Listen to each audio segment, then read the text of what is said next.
Hello, everyone, and welcome to another edition of The Edric Show. I am your host, Edric Jerome. This is the place for intelligent conversation with interesting people. Go ahead and hit that subscribe button, ring that notification bell, and you'll get notified when I post content each and every week. My guest is Dr. Jon Mills. He is author of the new book, End of the World: Civilization and Its Fate. The book is a warning about the dangerous precipice we find ourselves careening towards and a call to action to take control of our own fate. Dr. Mills is an honorary professor in the Department of Psychosocial and Psychoanalytic Studies at the University of Essex in the United Kingdom.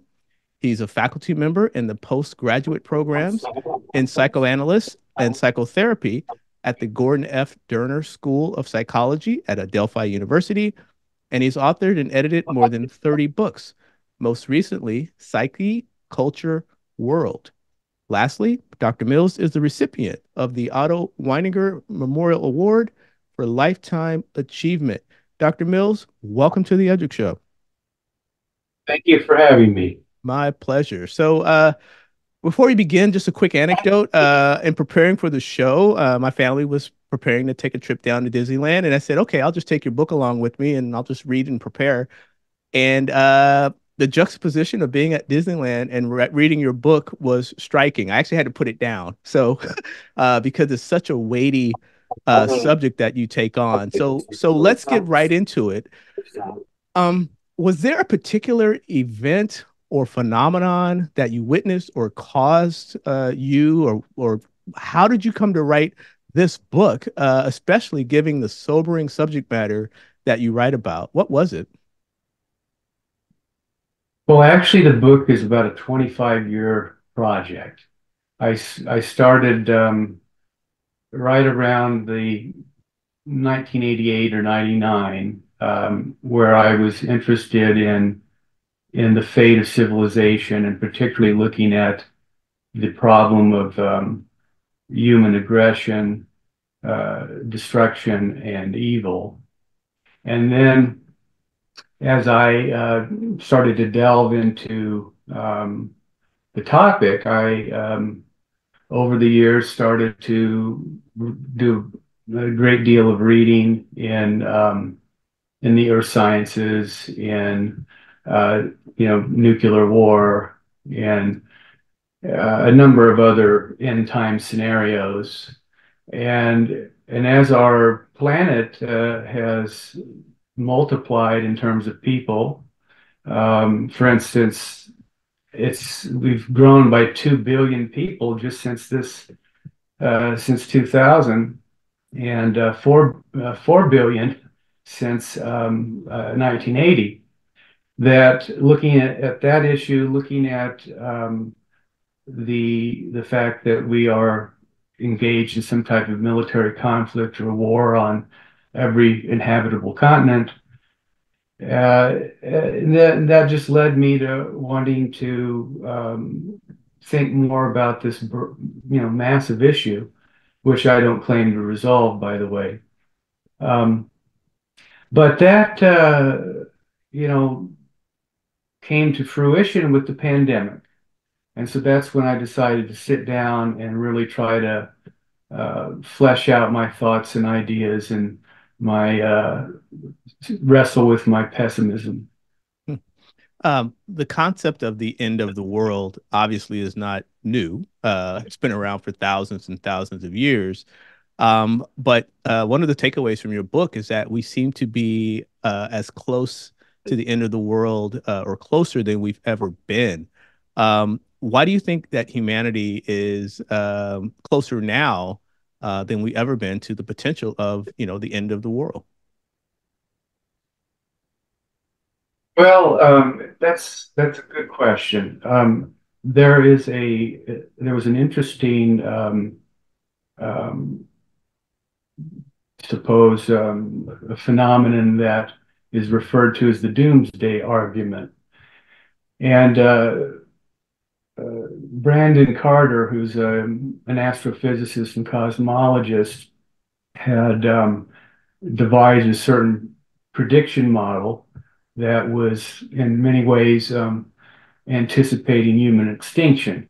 And he used a probability theorem, Bayes theorem, to suggest that we have about a 5% chance, only 5% chance, that we will expire within the next 200 years, and a 95% chance that it will be 7,000, with a degree of freedom that might extend it to 9,000 years to go.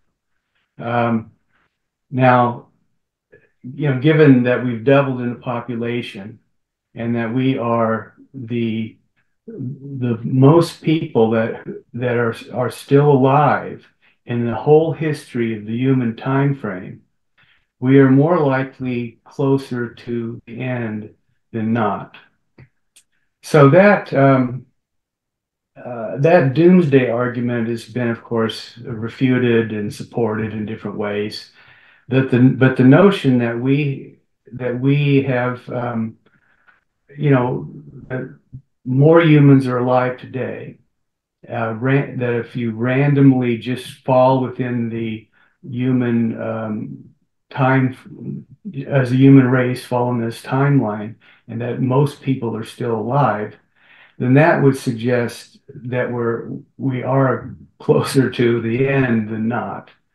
Now, when you compound all these other existential risks and events that are currently happening in our world, such as the climate emergency, such as the fact that we have,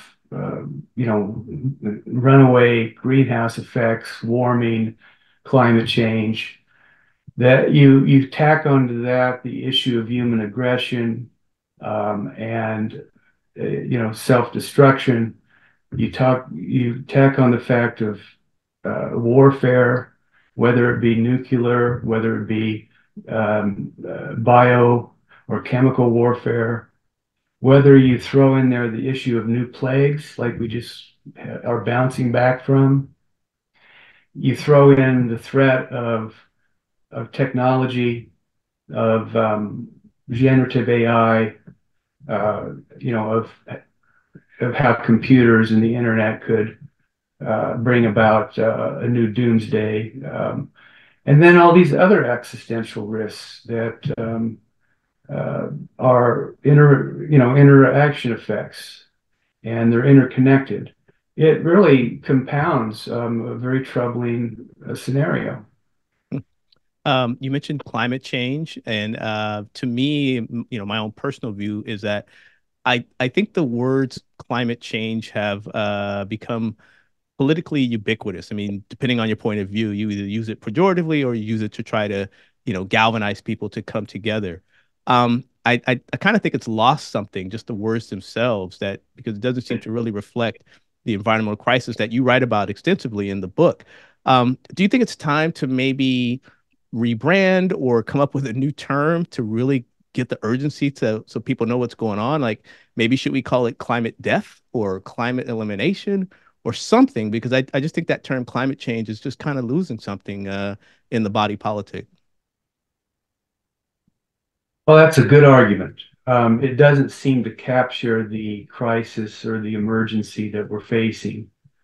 And then you also purposefully are saying that other people just don't buy the narrative. Right. Um, and I always find that puzzling, whether it be, climate denialism or the minimization of the concern, because we're witnessing the world on fire. We're witnessing the hottest it's ever been in the history of the human race. And the last, I think, 6 years have been the hottest on record. And there's a lot of empirical evidence that exists throughout the globe. So what's that about? I suppose we've either lost faith or trust in authority, in science, or that we think there might be some political scam going on, or conspiracy going on. But what I would say is that when you have thousands of scientists that are working cooperatively with the UN's, intergovernmental panel on climate change, you have the World Weather Attribution, you have a very esteemed group called Climate Central. These are all professionals and experts in the earth sciences, and ecosystems and adaptation and chemistry and energy systems and climate statistics. Um, they study these things for a living every day. So why should we be skeptical that they are, um, you know, wrong? So, not to mention the fact that we've all, on some level, been affected. I, being from Canada, we had wildfires here. You have wildfires there in California. Um, in fact, one is about an hour from my house here in central Ontario. So we are witnessing um, the polar ice caps melting, whether it be uh, in Greenland, whether it be the Himalayas, and now Antarctica. We see massive floods.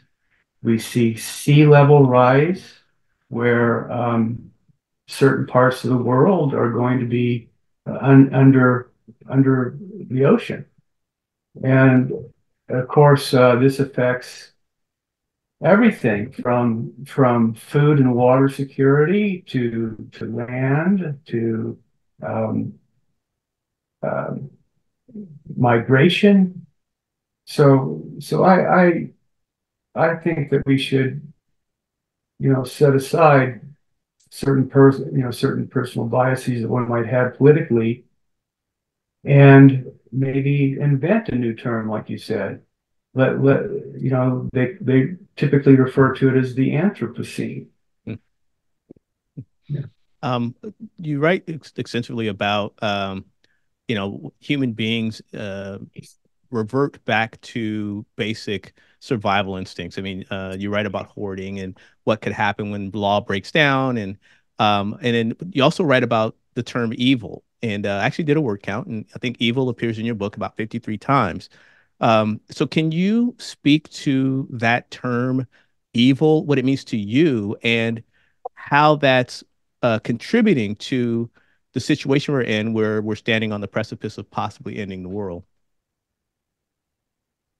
Yes, well, I know that that term is loaded, and it certainly has biblical and divine significations. But actually, historically, the term is derived simply from the Greek notion of bad.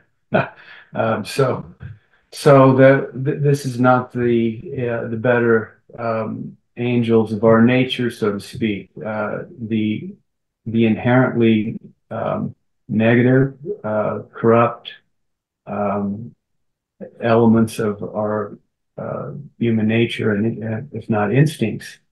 So, of course, I'm not necessarily using it in a big metaphysical or theological sense, and much more in a secular way. But we can look around, and there's no shortness of seeing how what we would consider to be evil manifesting itself in all spheres and stratas of society and every culture. And it's just a matter of degree. So, the more heinous types of things that we see, savagery, butchery, the acts of murder and criminality. Uh, this is, of course, this would be a template for evil. But, evil is something that is also predicated on the notion that we all are bad on some level. So we do things that are harmful to ourselves and others. sometimes quite willfully and sadistically. But there's also benign forms, what we might call verbal or emotional abuse. To some, is a form of violence, and I suppose there's no way of eradicating evil. It's simply about ameliorating, becoming more self-aware and self-conscious of our actions, our intentions, and thinking about how it affects other people. It's as if we're living in a society now where everybody just does whatever they want. They just act out. They don't think about others. They can hardly wait to discharge their aggressions and abuse onto other people that can have very traumatic effects.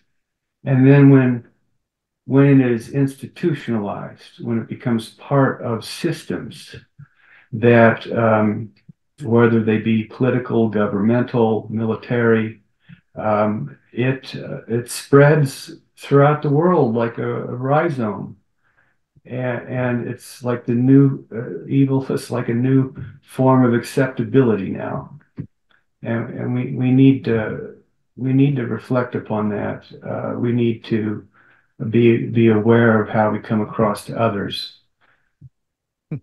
You mentioned the COVID-19 pandemic, and which raised a question for me.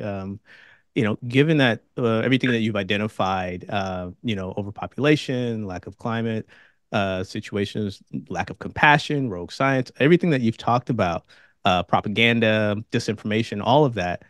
Um, Given everything you've identified, do you think that the COVID-19 pandemic and the aftermath was an inevitable event? I mean, it was just going to happen based on the way everything has come up, or do you think maybe it was just an anomaly that just was happenstance? Well, if we look at the history of civilization, it's not the first time we've gone through, major plagues. So, but in today's age, with better health, sanitation, education, medicine, science that they didn't have in the past, um, it uh, it is, I suppose, inevitable. I think we're going to see more and more of this in the future simply because of human nature. So you have either human error of mishandling of biochemical or biogenetic types of properties in labs, or you have unregulated uh, folk and people who don't care about sanitation. Um, and when there's a lack of oversight or checks and balances, this can happen. So whether through bio error or whether through just natural mishaps or incompetence, that we're going to see new pathogens. We're going to probably witness viral diseases that will pop up in the future, and we need to prepare for them. Um, you write about technology, particularly around things like algorithms and how they are literally driving everything from pleasure to where people choose to live to how you engage in society. I mean, there's all of these um, artificial manufactured ways to make people think and to cause disinformation and so forth and so on. So going forward, as it relates to the potential of, the end of our civilization, what role do you think technology will continue to play? And is there an opportunity now to step in and maybe rein in some of the ways that technology is basically controlling our everyday life? Well, yes, I would think that on one level that we better be very careful about what we're making. We better have checks and balances about what is allowed in terms of tech industry. We should have certain types of regulations that are imposed by governments. And, you can see I mean, on one scenario, you have a doomsday argument that believes that machines will acquire a certain degree of superintelligence, and that the that we're right on the door still of a breakthrough in AI. And we already know that some machines are more intelligent than human capabilities, automation, regulation, storage of information, things like this, even gaming. But what happens if a computer acquires its own mind and it surpasses human intelligence in general? And this is where some of the sci-fi types of speculation come in, such as something becoming a Terminator, um, where a machine will want to take over the world, and then how do we control it?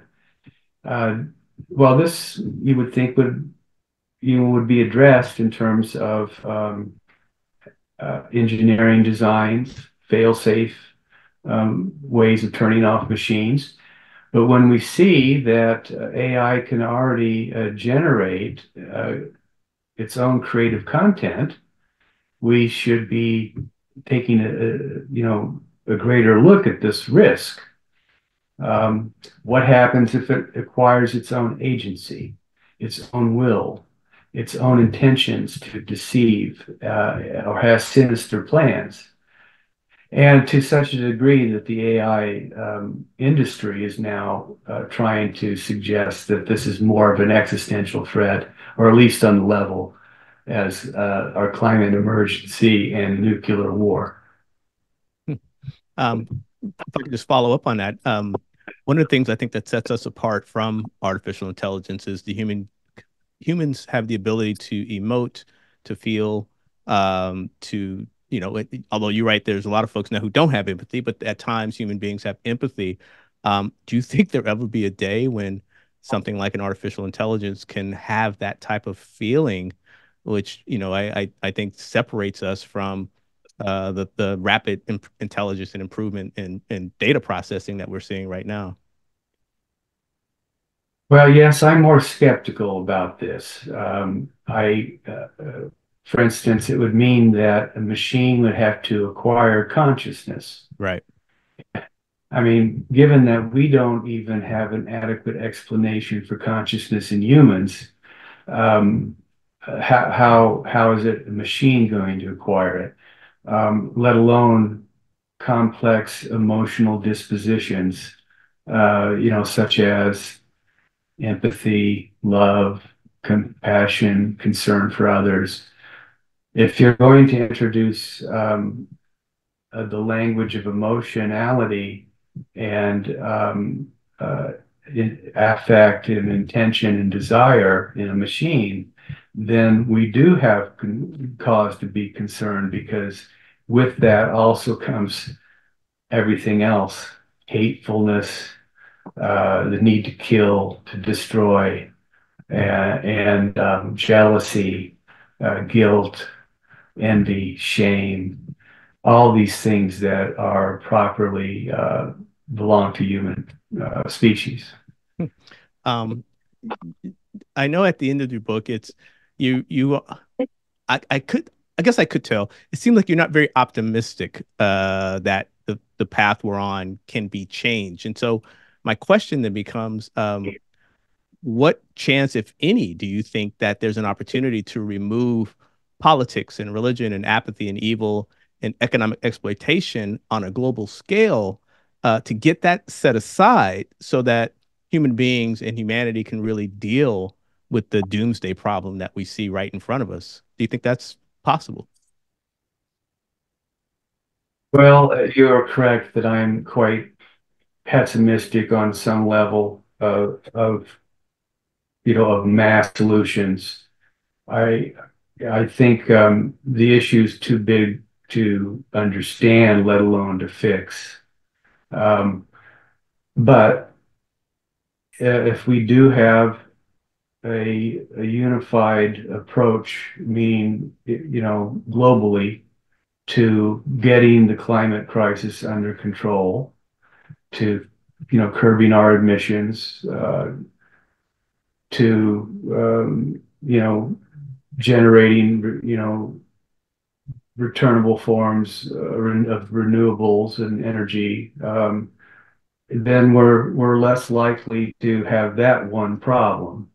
Um, but it has to be a collective action on a mass grand scale. And we can't even get nations to cooperate, let alone everyone in the world.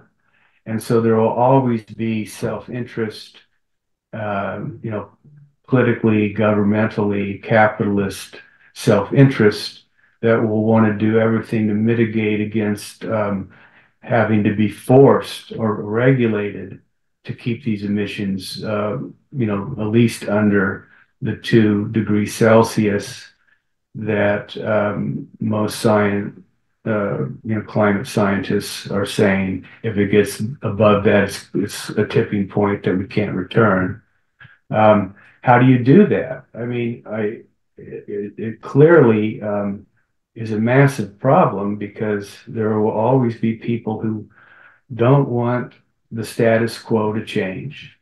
They will do everything they can to manipulate, fix, rig, bribe, use lobby efforts to stymie any enforcement of environmental justice. So it would mean that it would have to take the people of each society to vote in the right kinds of leaders. And that is possible, especially like let's suppose our world continues as it is. It becomes so unbearable that we can't even go outside. you know, with we can't breathe. There's no oxygen. It's so hot. Well, before that, we're going to see all kinds of warning signs of deterioration and decay, and we're going to see forms of societal collapse, economic collapse. And these are the things that usually put a fire under somebody's ass to do something, and they will mobilize. Uh, but hopefully that can be done before there is a deterioration in the ecosystems. But that's just simply one Mm-hmm. issue. So look at the nuclear bombast that is happening between the national superpowers. So that's frightening in and of itself. And it's amplified by the notion that many national leaders are psychopaths. And you cannot trust what a psychopath is going to do. They don't have the best interests of society in mind. They don't think about others in terms of empathy and compassion. The others are objects to be used and disposed of, killed. And if they're this megalomania and omnipotent narcissistic kind of egoism that's involved in threats and power plays and hegemonies between political leaders and around everything from economics and trade and productions and access to commodities, we're going to fight. And so that's a level of unpredictability. There's a number of other, catastrophic events that could happen, but these are at least some of the major, excuse me, obstacles to seeing a global, pan international movement. On a personal note, when you write a book like this and you immerse yourself, like you said, a 20 plus year journey into this deeply and dark, not always pleasant subject matter. When you were finished with the book, um, did you have to step away? Did you decompress? I mean, how did you, I guess, recharge, or what happened to you emotionally when you finish a book like this? What did you have to, how did you, what did you go through? Well, I think you when you write, especially as a philosopher and as an analyst, psychoanalyst, is that I'm trying to work through my own problems as well, or I wouldn't be interested in this subject matter. So, being worried about something more than me, something greater and bigger, that it is, it's upsetting, and it's depleting, and it's depressing, and one has to go through a certain uh, overcoming of one's own resistances to thinking in these dark ways. But when the evidence, the empirical evidence presents itself, it's hard to stick your head in the sand. So, I mean, things like having this global bystander effect, where we see the train wrecks coming, but we don't do anything. We see a crime is being committed, but we don't intervene. We let others do it, don't do it. People in charge walk by, let it happen. We don't want to get our hands dirty either. But there's all kinds of defenses that kick in. Everything from denial that it does, it's not, we don't have to worry about the environment, it will restore itself, to disavow. Somebody says, "Oh, yes, I know, but," you know, try to displace something off, to compartmentalizing these realities, to dissociating what's really happening, to feeling just cognitively, overwhelmed or having a dissonance, to, rationalization or intellectualization about these matters. So whatever the defenses that are at play, the resistances of accepting the salient reality staring us in our face, we need to um, become conscious of it. So the biggest danger we have is that we remain unconscious of these perils that are, signposts are flashing and they're completely being ignored. Well, Dr. Mills, I want to thank you for coming on the Edric Show. If people want more information about you or the book, where can they go? Well, you can purchase the book from Roman and Littlefield website, and it's also available in all the major bookstores, Amazon, everywhere. So you should have no problem if you're interested in the topic. Excellent. Well, Dr. Mills, again, it's such a weighty topic. It's such a timely book. And you're right. You can't help but look around and see signs of everything you've written about every day, whether it's in our news or just driving down the street. So, I don't know if I should say congratulations on the book, but I guess congratulations on you just to publish it. But it is a very sobering read, but it's a very necessary read, in my opinion. So, thank you for being able to tap into that because yeah, there's a clarion call needed, and let's hope that humanity will answer that call. I'm grateful for you having me on your show. You're Thank you very very welcome. much. You're very welcome. This has been another edition of the Edric Show. My guest has been Dr. Jon Mills, author of the new book, End of the World, Civilization and Its Fate. Go ahead and check it out. It is a phenomenal read, and it will change your perspective on a lot of things that are happening currently in society writ large. So thanks again, Dr. Mills. All right. So I am Edric Jerome, host of The Edric Show. This is concluding another edition of The Edric Show. Again, this is the place for intelligent conversation with interesting people.